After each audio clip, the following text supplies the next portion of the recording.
कहते हैं भी अगर आप में जज्बा है, जुनून है, जोश है और अगर आप युवा हैं तो बहुत कुछ कर सकते हैं। जी हाँ, आप देखना शुरू कर चुके हैं ईजीएमसी का डिजिटल प्लेटफॉर्म का यूट्यूब चैनल। यहाँ पत्रकारों की बात होती है, पत्रकारों के लिए बात होती है और पत्रकारिता से जुड़ी हुई बातें होती हैं। क्योंकि आज के वक्त में जो पत्रकारिता का जो स्तर है वो कितना मजबूत हुआ है और कितना गिरा है वो हम सभी जानते हैं। लेकिन इस दौरान जो पत्रकारिता जो हाशिए पर गई है, प्रिंट मीडिया को मान ले, इलेक्ट्रॉनिक मीडिया को मान ले, सोशल मीडिया के आने के बाद, और सबसे ज़्यादा नुकसान जो हुआ है वो ग्रामीण पत्रकार यानी ग्रामीण प्रवेश और तहसील स्तर पर जो पत्रकारिता कर रहे थे उन्हें सबसे ज़्यादा नुकसान हुआ है। क्योंकि सभी इस उम्मीद में थे भी पत्रकारिता धीरे धीरे हमारे लिए बहुत मजबूत होती जाएगी और पत्रकारिता हमारे लिए काफ़ी कुछ अहम फैसले या फिर काफ़ी कुछ अहम चीज़ें लेकर आएगी। लेकिन ऐसा नहीं हुआ। बदलते समय में पत्रकार और पत्रकारिता दोनों धीरे धीरे हाशिए पर है। इसका सबसे बड़ा कारण जो है वो तमाम वो विदेशी ताकतें हैं और वो तमाम जो मीडिया विरोधी ताकतें हैं वो काफ़ी एक्टिव हुई है पिछले काफ़ी वर्षों में, जिनका उद्देश्य सिर्फ और सिर्फ मीडिया को टारगेट करना है और मीडिया कर्मियों को टारगेट करना है। पिछले काफ़ी वर्षों में अगर एनसीआरबी यानी नेशनल क्राइम रिकॉर्ड ब्यूरो की भी अगर हम बात करें और स्टेट क्राइम रिकॉर्ड ब्यूरो की भी बात करें तो प्रदेश में और पूरे देश में काफ़ी पत्रकारों की हत्याएं कर दी गई है, काफ़ी पत्रकारों को शरेआम गोली मार दी गई है और काफ़ी ऐसे पत्रकार हैं जिन्हें मारा पीटा गया है या ऐसे जानलेवा हमले किए गए हैं जिसमें वो बाल बाल बच तो गया है लेकिन अभी भी मौत और ज़िंदगी के बीच में संघर्ष उसका जारी है। ऐसी स्थिति में ज़रूरत थी पूरे प्रदेश और पूरे देश में एक ऐसा संगठन आए जो पत्रकारिता की बात करे और पत्रकारों के लिए ही बात करे। ऐसा ही संगठन हमने खड़ा किया था ईजीएमसी यानी editor and journalist media council. हमारा एक अहम था या अपना एक एम था, उद्देश्य था हमारा भी, हमने पत्रकारिता हित में सिर्फ और सिर्फ काम करना है, कोई राजनीति नहीं करनी, तमाम संगठनों के साथ मिलकर काम करना है। अभी पत्रकारों को कोरोना वॉरियर्स बनाने की मांग हमने देश भर में की थी और राजस्थान प्रदेश में ज़्यादा हम जोर दे पाए थे क्योंकि राजस्थान से ये संगठन बिलोंग करता है। और उसी के साथ इसी के जो समानांतरण है अभी हमने पत्रकार सुरक्षा कानून की मुहिम की भी शुरुआत कर दी है, या यूँ कहा जा सकता है भी प्रदेश में एक पत्रकार सुरक्षा कानून निर्माण की मांग की ताल ठोक दी है। ये ताल इसलिए ठोकी गई है क्योंकि आज के वक्त में आवश्यकता हो चली थी भी पत्रकार सुरक्षा कानून का निर्माण किया जाए। क्योंकि जिस तरीके से पत्रकारों को और ईमानदार पत्रकारों को और ईमानदार पत्रकारिता को जिस प्रकार से निशाने पर लिया जा रहा था, पिछले काफ़ी वर्षों से, जैसा मैंने पहले जिक्र किया, भी काफ़ी हत्याएं और काफ़ी हमले और जानलेवा हमले भी हुए हैं, जिसकी वजह से पत्रकार जो है वो धीरे धीरे जो है काफ़ी परेशान हुए हैं। और यही सबसे बड़ा कारण है कि आज धीरे धीरे ईमानदार पत्रकारिता धीरे धीरे ख़त्म होती जा रही है। क्योंकि इसका सबसे बड़ा कारण है एक डर, एक भय। उन माफियों ने, उन बड़े अधिकारियों ने, चापलूसों ने या फिर भ्रष्ट तंत्र ने पत्रकारों को डरने पर मजबूर कर दिया है।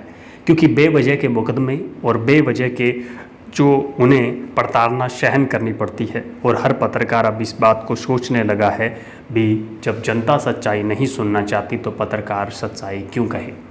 सबसे बड़ी कमजोरी जनता की है। जिस जनता के लिए पत्रकार आवाज़ उठाता है वो जनता पत्रकार के लिए आवाज़ नहीं उठा पाती। और यही कारण है कि वो भूमाफिया, वो बड़े माफिया, बड़े तंत्र, बड़े भ्रष्ट अधिकारी और बड़ा जो अमला है या बहुत घटिया मानसिकता की जो सरकार है वो पत्रकारों पर हावी रहती है। राष्ट्र का चौथा स्तंभ कहा जाता है मीडिया को, लेकिन आज जिस प्रकार से वर्तमान में पत्रकार सुरक्षा कानून की ज़रूरत पड़ चुकी है तो ये प्रदेश की उन सरकारों और केंद्र की उन सरकारों के लिए बहुत बड़ी ये चुनौती है। क्योंकि ये सबसे बड़ी चुनौती इसलिए कहेंगे भी ये एक शर्मनाक स्थिति है। विदेश के राष्ट्र के चौथे स्तंभ को कोई भी सरकार सुरक्षित या सुरक्षा मुहैया नहीं करवा पा रही है और ये सबसे बड़ी फेलियर कहेंगे हम। क्योंकि सरकार अगर राष्ट्र के चौथे स्तंभ को सुरक्षा देने में असमर्थ है तो मुझे नहीं लगता भी आम आदमी उनकी सत्ता में सुरक्षित है। क्योंकि जब पत्रकार किसी की आवाज़ बनता है और उसके बाद जिस प्रकार से उसे प्रताड़ित करने का प्रयास किया जाता है तो साफ तौर पर कहा जा सकता है जब मीडिया ही प्रताड़ित हो रहा है तो आम जनता कितनी प्रताड़ित हो रही है होगी। केंद्र और राज्य सरकार को इस बारे में सोचना चाहिए। पत्रकार सुरक्षा कानून के निर्माण की मांग जो है, तमाम पत्रकारों को अपने अपने संगठन को आह्वान करना चाहिए। भी जिस प्रकार से ईजीएमसी यानी editor and journalist media council ने पूरे प्रदेश में और पूरे देश में एक अलग जगाई है पत्रकार सुरक्षा कानून और पत्रकारों को कोरोना वॉरियर्स मानने की, तो वही अलग तमाम संगठन, उसके समानांतर काम करने वाले तमाम संगठन जो है वो अलग जगाए, ताकि सरकार पर एक बड़ा प्रेशर क्रिएट किया जा सके और सरकार से अपनी मांगें मनवाई जा सके। अभी हम आपको बता दें, editor and journalist media council ने एक बड़ा दिल रखते हुए आने वाले समय में यानी आज और कल के अंदर ही हम जो है तमाम संगठन हैं, जो संगठन हमारे याद हैं या जो हमारे ध्यान में हैं, जो रजिस्टर्ड है, उन तमाम संगठनों को ईजीएमसी यानी editor and journalist media council जो है उन तमाम संगठनों को पत्र लिखेगा और पत्र लिखकर आह्वान करेगा भी इस मुहिम में आप साथ आएँ।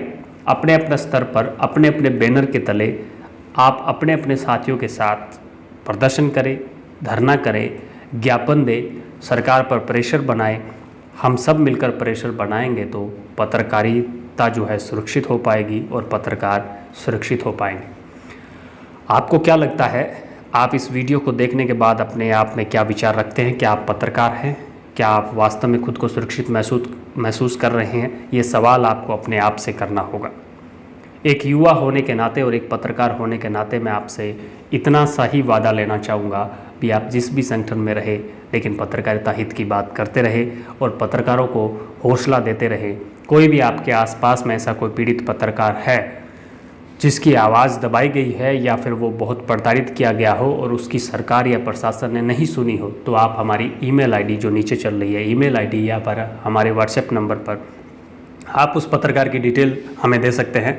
हम उस पत्रकार तक पहुंचने का और उसके पास मदद पहुंचाने का प्रयास करेंगे। आज के लिए बस इतना ही। अगर आप हमें फेसबुक पे देख रहे हैं तो हमारे पेज को फॉलो कीजिए और अगर आप हमें यूट्यूब पे देख रहे हैं तो चैनल को सब्सक्राइब करने के साथ साथ शेयर भी करें और बेल आइकन का बटन भी दबाएं।